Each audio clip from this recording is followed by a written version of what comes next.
नाजरीन अस्सलाम वालेकुम। IAD टुडे के खबरनामे में आपका खैर मकदम करते हैं। आइए बढ़ते हैं तफसीलात की तरफ। City police commissioner Anjani Kumar ने आज रियासती आज़मीन हज के 22वें काफिले की बसों को हज हाउस नामपल्ली में झंडी दिखाकर एयरपोर्ट के लिए रवाना किया। उन्होंने अपनी तकरीर में कहा कि खुशकिस्मत होते हैं वो लोग जिन्हें काबे के दीदार और मदीने की ज़ियारत का मौका मिलता है। उन्हें यह जानकर मसरत हुई कि रियासत से 10,000 आज़मीन हज इस साल जिद्दा के लिए रवाना हो रहे हैं और उन्होंने कहा कि यकीनन उनकी दुआओं का असर होगा। सदर नशीन हज कमेटी मसीहुल्लाह खान, एग्जीक्यूटिव ऑफिसर हज कमेटी बी शफीउल्लाह के अलावा अरकान हज कमेटी भी इस मौके पर मौजूद थे। हज कमेटी के चेयरमैन खान साहब, हमारे बुजुर्ग, हमारे दोस्त, सबसे पहले तो मैं आप सबको मुबारकबाद पेश करता हूँ कि आप लोगों को ये मौका मिला कि आप हज के लिए आज यहाँ से रवाना हो गए।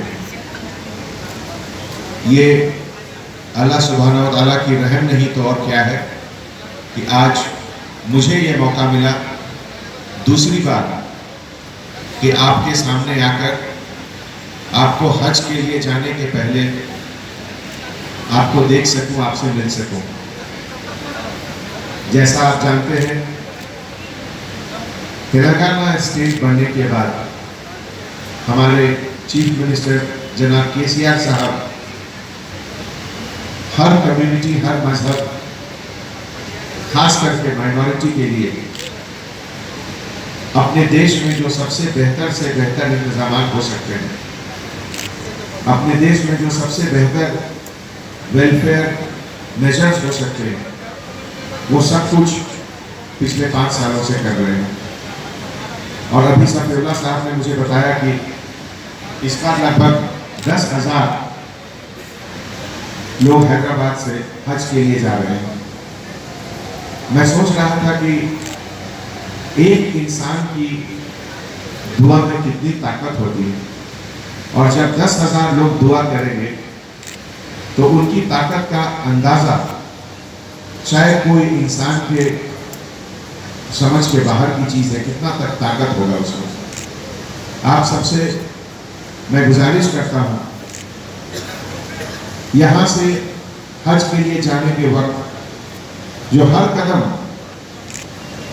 हज के लिए बढ़ता है उसकी कितनी बड़ी अहमियत है। अभी मैं सुन रहा था तकरीर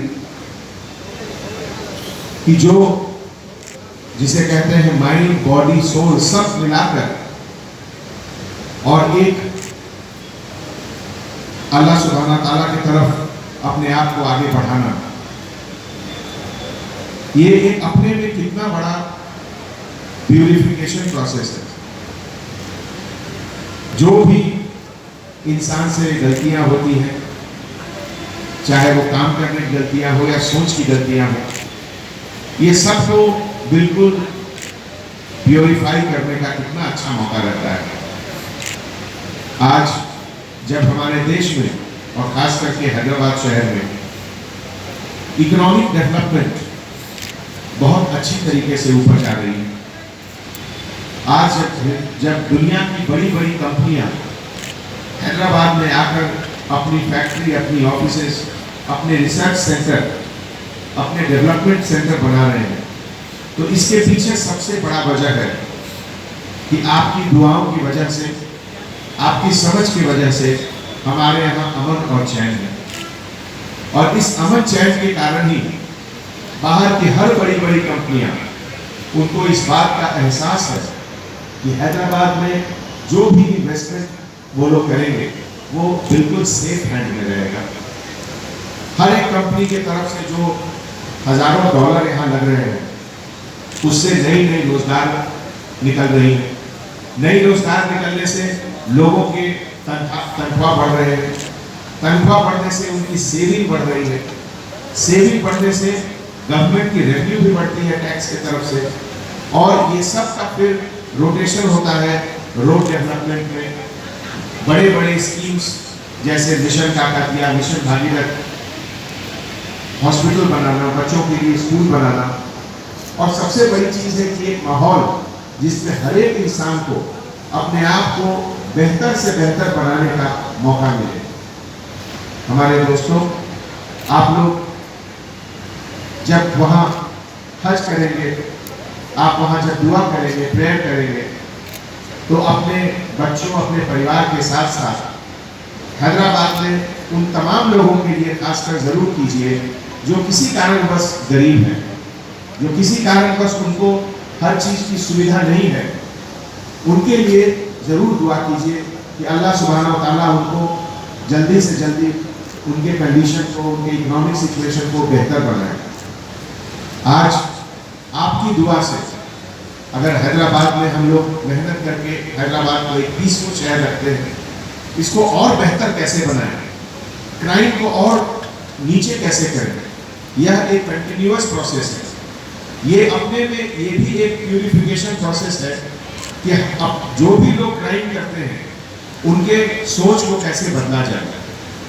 खास करके जो लोग रिपीट ऑफेंस करते हैं, एक बार जेल जाने के बाद दोबारा आके फिर करते हैं, ये कितनी दुख और तकलीफ की बात है कि उनके समझ में अभी भी कुछ कमी जरूर है जिसमें कि वो दूसरी बार, तीसरी बार क्राइम करते हैं। आप उन सब के लिए भी जरूर दुआ कीजिए कि उनको अल्लाह सुब्हानहू व तआला सही रास्ते पे लाए, उनको सिखाएं कि एक सोसाइटी में सबसे बड़ी चीज़ है दूसरों की कदर करना, दूसरों की इज्जत करना, चाहे वो किसी मजहब का हो, किसी रीजन का हो, कोई लैंग्वेज बोलता हो, लेकिन सबसे बड़ी चीज़ है इंसानियत, और इस इंसानियत का कदर करना सबसे बड़ा मजहब है। तो आप लोग सबको मैं एक बार फिर तहे दिल से शुक्रिया अदा करता हूँ कि आप लोगों ने मुझे मौका दिया। और हज कमेटी के बारे में तो मैं क्या कहूँ, जितना भी बोलूँ वो कम है। खान साहब को मैं बहुत बहुत शुक्रिया अदा करता हूँ। इस बार जो इंतजामात हुए हैं वो पहले से बहुत बेहतर है। हर साल कुछ न कुछ नई चीज़ देखने को मिलती है हज के इंतजामात के लिए, और इसके लिए पूरा क्रेडिट आपको जाता है।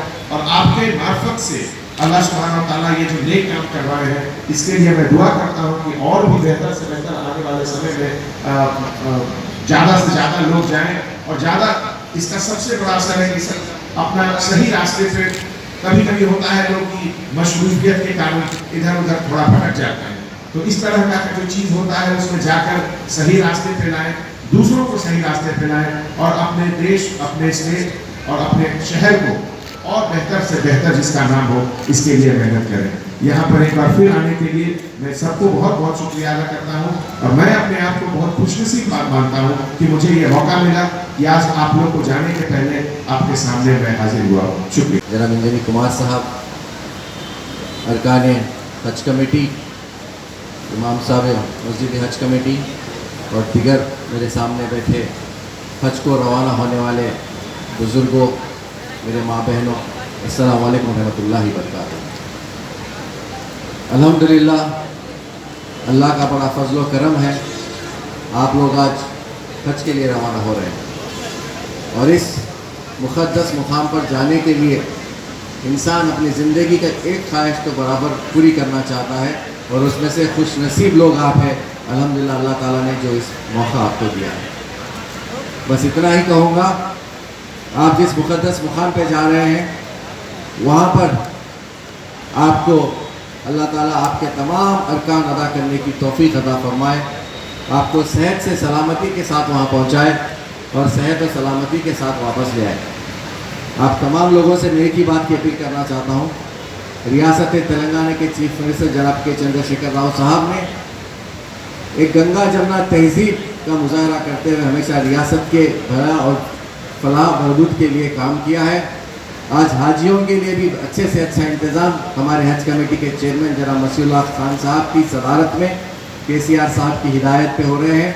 मैं हमारे चेयरमैन साहब को भी मुबारकबाद पेश करता हूँ, और आप तमाम लोगों से अपील करता हूँ कि हमारे इस शहर को अमन के लिए दुआ कीजिए, क्योंकि हमारे कमिश्नर साहब यहाँ मौजूद है।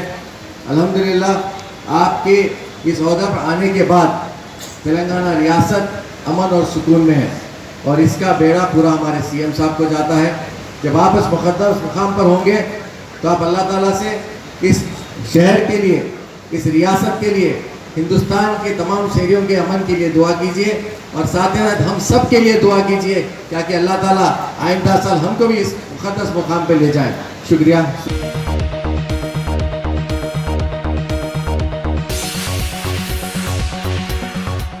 गाजी kidney centre and multi speciality hospital, गुर्दे और बवासीर के इलाज का 40 साल मशहूर हॉस्पिटल, जहां हजारों पेशेंट्स क्योर हो चुके हैं। Doctor Husaini international national award winner और दूसरे डॉक्टर्स और लेडी डॉक्टर्स की जेर खिदमत गुर्दे के तमाम अमराज का मुकम्मल ट्रीटमेंट किया जा रहा है। गुर्दे फेल हो चुके हों, डायलिसिस करवा रहे हों, याद रखिए डायलिसिस कोई इलाज नहीं, इससे 1% भी गुर्दे रिकवर नहीं होते। हाँ, डायलिसिस टेम्पररी रिलीफ दे सकता है, लेकिन हमारे ट्रीटमेंट से गुर्दे फिर से फंक्शन में आ सकते हैं। गुर्दे श्रिंक हो गए हों या सिस्ट हो, गुर्दे की पथरी हो, कैसी भी गुर्दे की तकलीफ हो या पाइल्स यानी बवासीर, चाहे ब्लीडिंग हो या कोम, बगैर ऑपरेशन मुकम्मल क्योर ट्रीटमेंट का एक ही centre, Ghazi kidney centre, DLRL main road, opposite Vikas high school, Chandrayangutta, Hyderabad. Cell 9966930824 या 9391326261।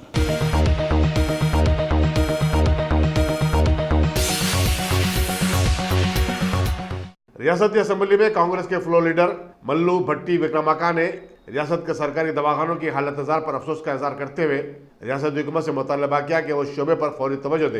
एक प्रेस कॉन्फ्रेंस से खिताब करते हुए उन्होंने कहा कि कई दवाखाने बुनियादी सहूलतों से महरूम है, तो दूसरी तरफ इनमें स्टाफ की भी कमी है। उन्होंने कहा कि वज़ीर सेहत इटाला राजेंद्र अपने महकमे में तब्दीलियां लाने में नाकाम हो चुके हैं। जूनियर डॉक्टरों की हड़ताल की वजह से कई दवाखानों में कामकाज भी ठप होकर रह गया है और इसका खुमियाजा गरीब मरीजों को भुगतना पड़ रहा है। ఈరోజు రాష్ట్రం అంతా కూడా వైద్యానికి సంబంధించి నిరుపేద ప్రజానికం, మధ్యతరగతి కుటుంబాలకు సంబంధించినటువంటి వాళ్ళు ఎదుర్కొంటున్నటువంటి సమస్యలు పోకొల్లం. రాష్ట్ర ప్రభుత్వం ద్వారా నడిపేటువంటి ఏ ఒక్క ఆసుపత్రి కూడా సక్రమమైనటువంటి పద్ధతిలో లేదు. అది భవనాల నిర్వహణ సంబంధించి కానీ, రోగుల్ని చూడవలసినటువంటి డాక్టర్ల పోస్టుల్లో కానీ, లేకపోతే పారామెడికల్ స్టాఫ్ సంబంధించినటువంటి అంశాల్లో కానీ, మందులు సప్లై చేసేదాంటి అంశాల్లో కానీ ఏ ఒక్క దాంట్లో కూడా ఈరోజు రాష్ట్ర ప్రభుత్వం సంతృప్తిగా చేసేటువంటి పరిస్థితి లేదు. ఎక్కడ చూసినా కానీ రాష్ట్ర ప్రజానికం అనేక రకాలైనటువంటి రోగాలతో ఇబ్బందులు పడుతూ ప్రభుత్వ ఆసుపత్రులకు వెళితే చూసే దిక్కు లేక చాలా హాస్పిటల్లో ఇబ్బంది పడుతూ ఉన్నారు.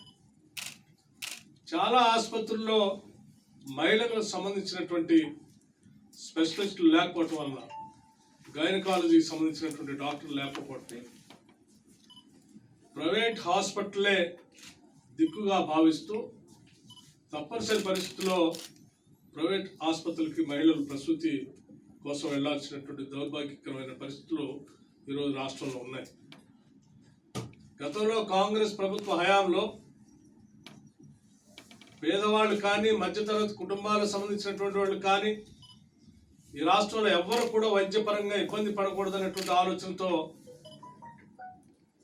రాజీవ్ ఆరోగ్యశ్రీ పథకాన్ని ప్రవేశపెట్టడం జరిగింది. 108ని పెద్ద ఎత్తున ప్రవేశపెట్టడం జరిగింది. ప్రతి నెల గ్రామానికి వెళ్ళి తప్పనిసరిగా వైద్య పరీక్షలు నిర్వహించడం కోసం 104ని కూడా ఏర్పాటు చేయడం జరిగింది. ఇవన్నీ కూడా ఎంత పెద్ద ఎత్తున రాష్ట్ర ప్రజలకు సేవ చేసినా మీ అందరికీ తెలిసిందే. ఈరోజు 104 పూర్తిగా నిర్వీర్యమైపోయింది. 108 అంతగా పనిచేయట్లేదు. ఆరోగ్యశ్రీకి సంబంధించి ఈరోజు రోగులు కార్పొరేట్ ఆసుపత్రులకు వెళితే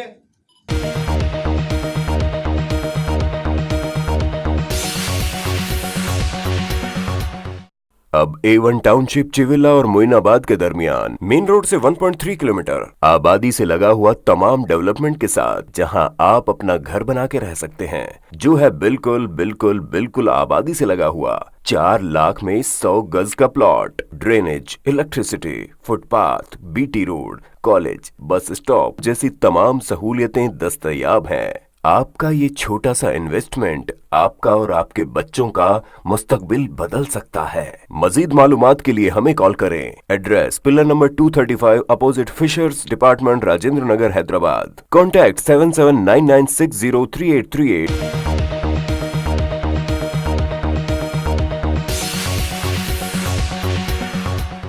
कांग्रेस के अरकान असेंबली मल्लू भट्टी विक्रमागा, टी जीवन रेड्डी और तेलंगाना यूथ कांग्रेस के सदर अनिल कुमार यादव ने आज नीलेफर हॉस्पिटल का मुआयना किया और वहां के हालात का जायजा लिया। उन्होंने बताया कि बच्चों के इस बड़े हॉस्पिटल में आए दिन अमवात की इत्तलात मिलती हैं, जिसकी वजह डॉक्टरों की गफलत और लापरवाही के साथ साथ बुनियादी सहूलतों का फुकदान है। हुकूमत ने इस दवाखाने की जरूरियात की तकमील को फरामोश कर दिया है। उनका कहना था कि दवाखाने की नई नई इमारतों से कुछ होने वाला नहीं है, बजाय इसके इन दवाखानों को आलात और सहूलतों से लैस करना जरूरी है। गरीबों की इलाज का वास्ते है सो हॉस्पिटलों की हालत तो आप खुद देख चुके हैं। खासकर जो छोटे बच्चों की इलाज के वास्ते हैदराबाद स्टेट की वक्त से चल रहे सो हॉस्पिटल, ये नीलफर बच्चों की हॉस्पिटल बहुत मशहूर है सा। ऐसी हॉस्पिटल की हालात यहाँ पे बेड की स्ट्रेंथ तो बड़ा है, मगर उसके साथ ही साथ जो सपोर्टिंग स्टाफ, मेडिकल स्टाफ समझिए, नर्सिंग स्टाफ समझिए, पैरामेडिकल स्टाफ समझिए, अदर इंफ्रास्ट्रक्चर क्रिएट नहीं करने की वजह से एक एक बेड पे 3-3 बच्चों को सुला रहे, एक एक बेड पे 3-3 बच्चों को। नर्सिंग स्टाफ नहीं रहने की वजह से उन लोगों की इलाज ठीक से नहीं हो सक रहे बोल के खुद डॉक्टर्स मान ले रहे। ये तो उधर मरकजी हुकूमत की तरफ से, इधर रियासत हुकूमत की तरफ से, दो तरफ से मदद लेने का गुंजाइश है। फिर भी रियासत हुकूमत दिलचस्पी नहीं लेने की वजह से मरकजी हुकूमत से जो मंजूरी पा सकते वो भी नहीं पा सक रहे।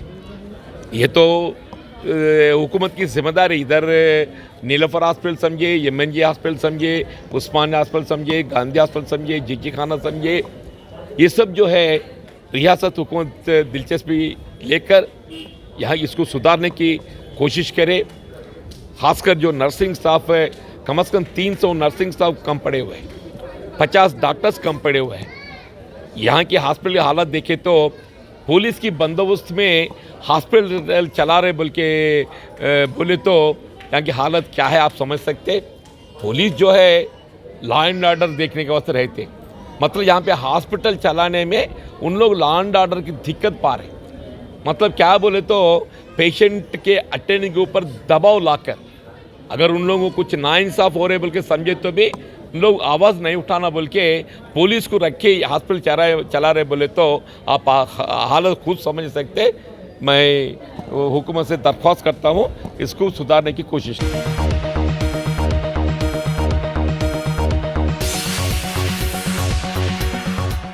कांग्रेस के रुकने खानूसाज काउंसिल टी जीवन रेड्डी ने परिहिता चवल्ला प्रोजेक्ट की 3 साल में भी अदम तकमील पर टीआरएस हुकूमत को तनकीद का निशाना बनाया। एक प्रेस कॉन्फ्रेंस से खिताब करते हुए जीवन रेड्डी ने कहा कि इस प्रोजेक्ट के लिए 50,000 करोड़ रुपए मुख्तस किए गए थे, मगर ये रकम कहाँ गई किसी को पता नहीं, और ये बात चीफ मिनिस्टर को बताना होगा। उन्होंने कहा कि किसानों से चीफ मिनिस्टर की हमदर्दी सिर्फ दिखावा है, उन्हें उनके मसाइल से कोई दिलचस्पी होती तो वो इस प्रोजेक्ट को फौरी मुकम्मल करवाते। शुरू करे सो प्राणहिता चेवल्ले प्रोजेक्ट तेलंगाना अलग रियासत बनने के बाद सिर्फ तेलंगाना हुकूमत की लापरवाही की वजह से जो प्रोजेक्ट पहले तुम्मडी हट्टी से पानी लिफ्ट करना बोल के सोचे थे, अगर वहीं से लिफ्ट करे तो रियासत हुकूमत के ऊपर तकरीबन 50,000 करोड़ अब ये बोझ बचते थे। सिर्फ चीफ मिनिस्टर केसीआर साहब वो अपनी मनमानी से उन्हें कुछ कर रहे बोल के आवाम को दिखा लेना बोल के ये प्रोजेक्ट तुम्मडेट्टी से नीचे कालेश्वर लाकर सिर्फ 50,000 करोड़ का बोझ आवाम के ऊपर कर्जा डाल रही। नहीं, अब पानी 3 साल देर हुआ साहब। अगर जैसे कि वैसा जो मुत्तहिदा आंध्र प्रदेश शुरू करे जो प्रोजेक्ट है पूरा करे तो 3 साल पहले अपने पानी पहुंचते थे, 3 साल पहले पानी पहुंचते थे। सिर्फ ये तेलंगाना अलग रियासत बनने के बाद केसीआर साहब की लापरवाही की वजह से, उनकी मनमानी की वजह से तेलंगाना अवाम हर्षे में भुगत रहे नहीं, इसकी फल पाने में भी 3 साल पीछे चल रहे। अगर वही तुमंडहट्टी में यह प्रोजेक्ट बनाए तो 3 साल पहले अपन पानी अपने पहुंचते थे। अभी भी पूरा होकर भी अब एलमपल्ली से जो मिडमानेर को पानी ले आने का है, फिर अभी वो भी देर हो रहा है। इसको जो नेशनल प्रोजेक्ट बनाने का मतलब मरकजी हुकूमत से इसको प्रोजेक्ट टेकअप करने का जो चर्चा है, एक तरफ जो है मरकजी हुकूमत तेलंगाना रियासत के ऊपर ठीक से मदद नहीं दे रहे, इसको नेशनल प्रोजेक्ट बनाने में हमारे साथ नहीं दे रहे, बल्कि तेलंगाना रियासत हुकूमत बोलते। उधर मरकजी हुकूमत जो है, हमको तेलंगाना रियासत हुकूमत से हमको तो कुछ रिप्रेजेंटेशन ही नहीं है। हमको तो कुछ हुकूमत से गुजारिश तो आना चाहिए। इसी बातें बोलते रहते अखबारों के सामने या पार्लियामेंट के सामने से बोलते रहते, मगर वो तौर तरीका रहते और तौर तरीका से उसका डिटेल प्रोजेक्ट रिपोर्ट और हुकूमत से जो रिप्रेजेंटेशन मरकजी हुकूमत भिजाने का अब तक हमको नहीं आए बोल के ये परसों हालात में ये राज्यसभा में सेंट्रल वाटर मिनिस्टर बोले। अब कौन से ये कौन छूटा है अब आवाम को गुमराह करने का? अगर मरकजी हुकूमत गलत है तो हम देखो, हम ये हमारा डीपीआर डिटेल प्रोजेक्ट रिपोर्ट हम ये तारीख को भिजा है, हमको मरकजी हुकूमत से हमको रिस्पांस नहीं आए बोल के बताओ। एक व्हाइट पेपर दाखिल कराओ, एक व्हाइट पेपर पब्लिश करो। मैं अब डिमांड करता हूं ये तक्षण में मतलब फौरन ये जो है पानी एलमपल्ली से मिडमानेर को लिफ्ट करने का काम शुरू करना, या आवाम के ऊपर जो बोझ पर इसकी वाइट पेपर पब्लिश करना।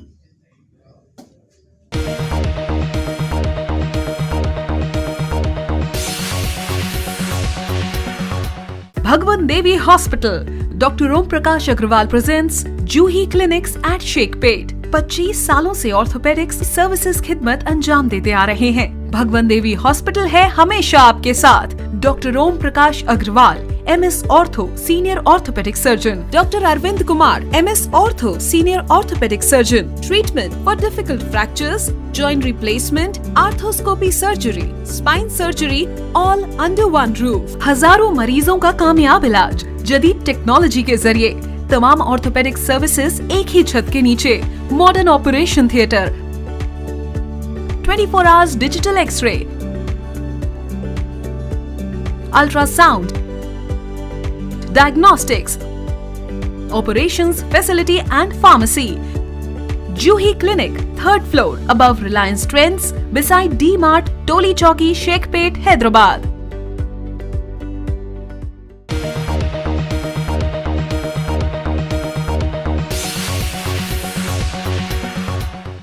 हजरत यूसुफैन के उर्स के सिलसिले में जारी इंतजामात के हिस्से के तौर पर आज deputy commissioner police traffic Baburao ने दरगाह हजरत यूसुफैन और नामपल्ली के मुख्तलिफ इलाकों का दौरा किया।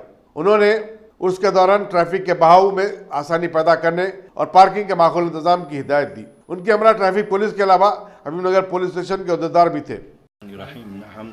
रसूल करीम आज यानी 2 अगस्त को आज दरगाह यूसुफैन में एक मीटिंग मुनक़्क़द की गई, जिसमें हमारे बाबूराव साहब DCP और हमारे सर्कल साहब हबीबनगर और तकरीबन और भी प्रेस रिपोर्टर्स थे, उसकी मौजूदगी में आज एक मीटिंग उसके इंतज़ाम के तहत मुनक़्क़द की गई कि किधर से लोग ज़ायरीन को छोड़ा जाएगा और किधर से उनको वापस किया जाएगा। अब उससे शरीफ चांद ये हिसाब से आज चांद होगा यकम ज़िलिज कल तय पाई है, यानी चाहशंबा जुमेरात 5, 6, 7 ज़िलिजा को संदल मुबारक 5 को तारीख़ी मकामात से बरामद होगा और रात में देर जब तकरीबन 1 बजे रात पहुँचेगा दरगाह शरीफ। उसी इंतज़ामात के सिलसिले में आज एक मीटिंग मुनक़्क़द की गई दरगाह शरीफ के अंदर। ये अभी संदल जो है इसकी टाइमिंग क्या रहेंगी साहब इसकी? बाद नमाज असर के बाद मक्का मस्जिद से निकलेगा जी। ये तकरीबन रात में 1:30 बजे 1-1:30 बजे 10:30 बजे शब दरगाह शरीफ पहुँचेगा। फिर रात में 1:30 बजे संदल माली की खिदमत अंजाम होगी। तो अभी यहाँ पर जो पहले के एक सज्जादे साहब थे तो उस ताल्लुक़ से कुछ बोलना चाहेंगे साहब? इनके रिलेटेड एक तो कंप्लेंट दे रहे नहीं कि जो यहाँ के सज्जादे जो पुराने से फैसल अली शाह जो उन्होंने भी निकालने के लिए हमको इन्फॉर्मेशन है कि उन्होंने भी कुछ संदल निकालने का जो है इरादा करे, तो उसमें आप कुछ वक्फ बोर्ड को इसकी इत्तला दिए आप लोग इसके बारे में? जी हाँ, इत्तला तो है वक्फ बोर्ड को। जो वहाँ तो हमसे इत्तला ये है कि आप करें, उसका तो ऑलरेडी हमारे पास कोर्ट का ऑर्डर है। इसी सिलसिले में हम तो निकाल रहे हैं संदल, इंशाल्लाह ताला खिदमत भी हम अंजाम देंगे। मैं शिवचंद्रा इंस्पेक्टर हबीब नगर, इधर मैं आया वो पूरा उर्स ऐसा 7th 8th 9th में उर्स चल रहा है इधर। उर्स के लिए बंदोबस्त कैसा करना, क्या करे तो वो उर्स अच्छा रहते ऐसा पब्लिक को तकलीफ़ नहीं देना के लिए मैं आया इधर। पूरा चेक करे पैदल पे जाके पूरा आजू बाजू पूरा चेक करा। वो इधर शॉप वालों को भी मीटिंग लगाए, वो मीटिंग में उनके भी बोल दिया। वो यूसुफैन दरगाह अच्छा नाम आने के लिए, अच्छा नाम रखने के लिए हम पूरा मिलके इधर शॉप वाला, इधर मुतवली साहब, पूरा पुलिस मिलके अच्छा नाम आने के लिए क्या करना ऐसा पूरा मिलके बात करें। ये अच्छा नाम आने के लिए पूरा डिस्कस करें। इधर डिस्कस करने के बाद क्या सोच रहे ऐसा वो पूरा बंदोबस्त करने के लिए पूरा प्रोग्राम रेडी है। वो बंदोबस्त अच्छा बंदोबस्त करके पब्लिक को तकलीफ़ नहीं देते। पब्लिक ज़्यादा पब्लिक आए तो वो अच्छे रहते, ज़्यादा पब्लिक आने का मैं बोल रहा हूँ साहब। ये अभी उर्स के टाइम पे हमारे को इन्फॉर्मेशन है कि फैसल अली शाह भी जो है संदल निकालने वाले हैं, उसके ऊपर आपका क्या बंदोबस्त है और क्या है साहब उसके बाद? तो इसके ऊपर पहले कोई कंप्लेंट मेरे को पिटिशन नहीं आया है अभी तक। फैसल अली शाह और संदल निकालने का मेरे को पिटिशन नहीं आया अभी तक। आए तो बाद में सोचो ना, उन्होंने कोई भी परमिशन लेना, इन्हों भी परमिशन लेना, मुतवली साहब भी परमिशन लेना। परमिशन कोई आए तो उन्होंने प्रोसेशन लेते, परमिशन नहीं तो वो प्रोसेशन निकालने का चांस नहीं रहते, ऐसा नहीं करें।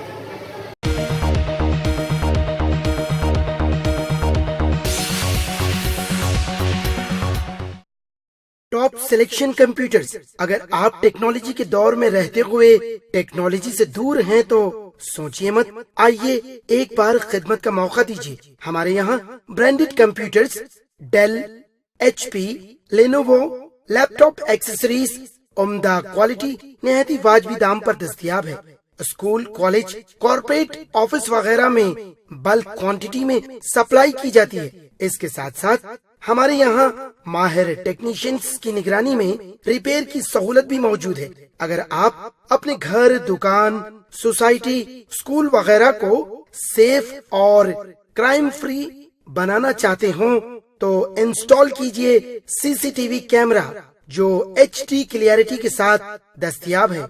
गुज़िश्ता 10 साल से मुल्क भर में अपनी इन तमाम खिदमात को जारी रखते हुए आपके एतमाद को बरकरार रखने वाला नाम top selection computers, Vijayanagar colony beside Riyan hotel Hyderabad. Director Syed Rashid Ali. Phone 9849715954। Top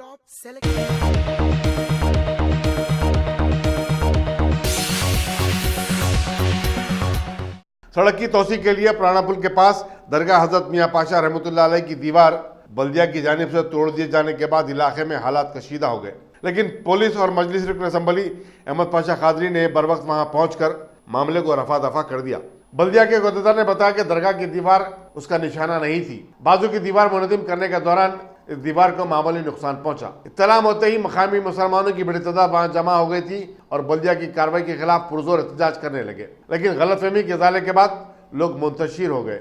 बल्दिया ने मुनज़्ज़मा दीवार की फौरी दोबारा तामीर भी शुरू कर दी। वक्त प्रॉपर्टी है, बगैर वक्त बोर्ड की परमिशन के बल्दिया वाले पैसे खा के तोड़ रही है। जुटा दीजिए।